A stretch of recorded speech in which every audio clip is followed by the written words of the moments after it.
Indonesia sedang memasuki sebuah titik balik. Dunia berubah cepat, terlalu cepat. Dan di tengah arus deras perubahan global itu, muncul sebuah ambisi besar. Begitu besar, sehingga sebagian orang menyebutnya keberanian, sementara yang lain menyebutnya kenekatan. Pertumbuhan ekonomi Indonesia 6% pada 2026. Target yang terdengar seperti harapan, seperti mimpi, bahkan bagi sebagian orang seperti tantangan terhadap takdir itu sendiri. Ini bukan sekedar angka, ini adalah cerita tentang ambisi sebuah bangsa. Sebuah bangsa yang seringkali disebut sebagai raksasa tidur, yang kini dipaksa untuk bangun, berlari, dan membuktikan diri. Dalam perjalanan panjang ini, kita akan membongkar apa yang terjadi di balik layar. Apa yang membuat angka 6% itu begitu istimewa, begitu sulit, dan begitu dipertaruhkan. Kita akan masuk dari konteks global yang kacau, ke dinamika regional yang semakin kompetitif, hingga bilik-bilik ekonomi domestik yang penuh tantangan. Kita akan melihat strategi yang dijanjikan pemerintah dan membedah apakah semua itu cukup untuk membuat ambisi besar ini menjadi kenyataan. Duduklah, bernapaslah sebentar, karena perjalanan ini panjang, dalam, dan mungkin lebih rumit dari yang kita kira. Pertaruhan 6%, ambisi, realita, dan jalan panjang Indonesia. Untuk memahami ambisi 6%, kita harus memulai dari tempat yang lebih besar, dunia. Karena seperti pepatah lama, ketika langit dunia mendung, hujan akan turun ke semua negara, termasuk kita. Dunia saat ini mengalami perlambatan ekonomi. IMF, lembaga internasional yang menganalisis ekonomi global, menyebut periode ini sebagai salah satu episode pertumbuhan paling lemah dalam 20 tahun terakhir. Pertumbuhan global yang biasanya bisa mencapai 4%, kini hanya bertahan di sekitar 3%. Dan ini bukan sekadar angka, ini berarti kurangnya peluang bisnis, perdagangan yang mengecil, dan investasi global yang bergerak lebih hati-hati. Ada banyak penyebabnya, suku bunga tinggi di Amerika Serikat, inflasi yang masih belum jinak sepenuhnya, konflik geopolitik mulai dari Ukraina hingga Timur Tengah, serta ketegangan dagang antara Amerika dan China seperti bara api tidak pernah padam. Bayangkan dunia sebagai sebuah mesin besar, semua roda gigi saling terhubung. Namun kini, beberapa roda bergerak lambat, beberapa seret, dan beberapa bahkan berhenti bergerak.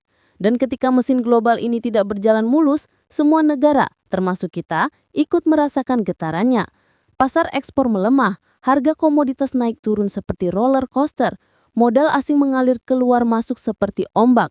Dalam kondisi ini, menargetkan pertumbuhan 6% tentu bukan hal kecil. Amerika menarik dunia dengan suku bunga tingginya. Amerika Serikat saat ini mempertahankan suku bunga yang sangat tinggi sebagai cara untuk meredam inflasi. Dan kebijakan ini memiliki efek domino yang sangat besar bagi seluruh dunia. Ketika bunga di Amerika naik, investor global berbondong-bondong memindahkan uang ke sana karena lebih aman dan lebih menguntungkan. Ini seperti magnet besar menarik modal dari negara berkembang menuju New York dan Washington. Akibatnya, modal keluar dari negara seperti Indonesia, nilai tukar bergejolak, pembiayaan menjadi lebih mahal. Bayangkan, Anda memiliki kolam renang yang terhubung dengan selang besar ke kolam lain. Ketika kolam pertama dinaikkan permukaannya, air dari kolam Anda akan mengalir ke sana. Begitulah cara suku bunga Amerika bekerja terhadap Indonesia. Kompetisi Asia yang makin brutal. Selain tekanan global, Indonesia juga menghadapi kompetisi regional yang semakin ketat. Asia Tenggara saat ini menjadi medan pertempuran ekonomi baru. Pabrik bermigrasi dari China ke negara lain. Negara-negara berlomba menarik investasi.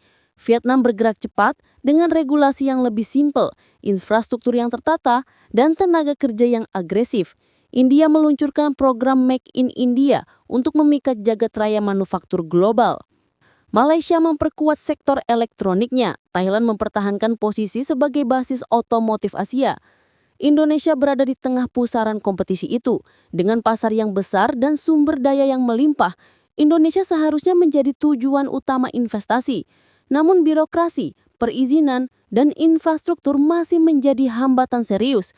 Pertanyaannya, apakah Indonesia bisa memenangkan kompetisi ini atau justru tertinggal dan harus mengejar lebih keras lagi? Fundamental ekonomi kuat, tapi tidak cukup. Untuk adil, kita harus mengakui bahwa ekonomi Indonesia tidak lemah. Pertumbuhan relatif stabil di kisaran 5%, inflasi terkendali, konsumsi masyarakat masih kuat. Ini semua adalah modal penting, tapi stabil, tidak sama dengan cukup. Ekonomi Indonesia masih seperti mobil besar dengan mesin yang tidak berjalan sempurna. Konsumsi kuat, jasa berkembang, komoditas membantu, tapi manufaktur, mesin utama pertumbuhan jangka panjang, belum kembali ke performa terbaiknya. Tanpa lonjakan manufaktur, pertumbuhan 6% akan sangat sulit dicapai.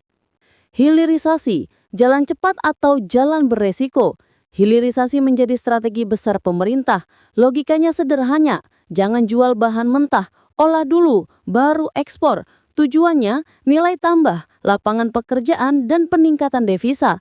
Dan memang, hilirisasi nikel telah menjalankan sebagian dari misi itu. Smelter berdiri, kawasan industri tumbuh, investasi mengalir, tapi ada risiko besar juga.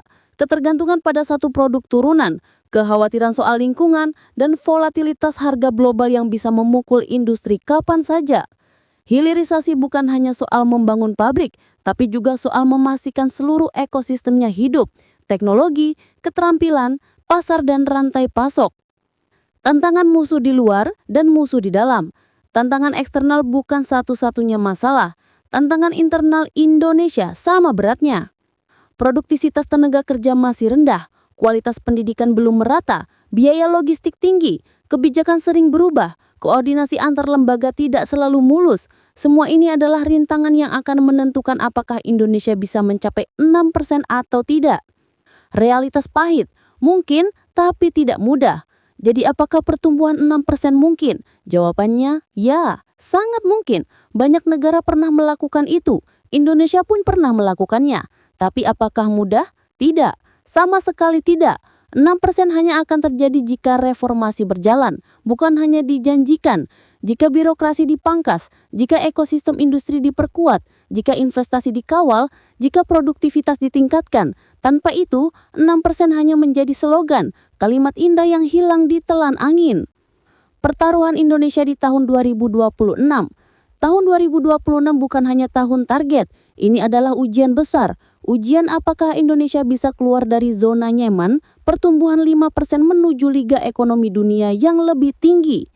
Dan ini bukan sekedar tentang pemerintah, bukan tentang regulator, tapi tentang kita semua, pekerja, pengusaha, inovator, pemimpin, pembuat kebijakan bahkan generasi muda.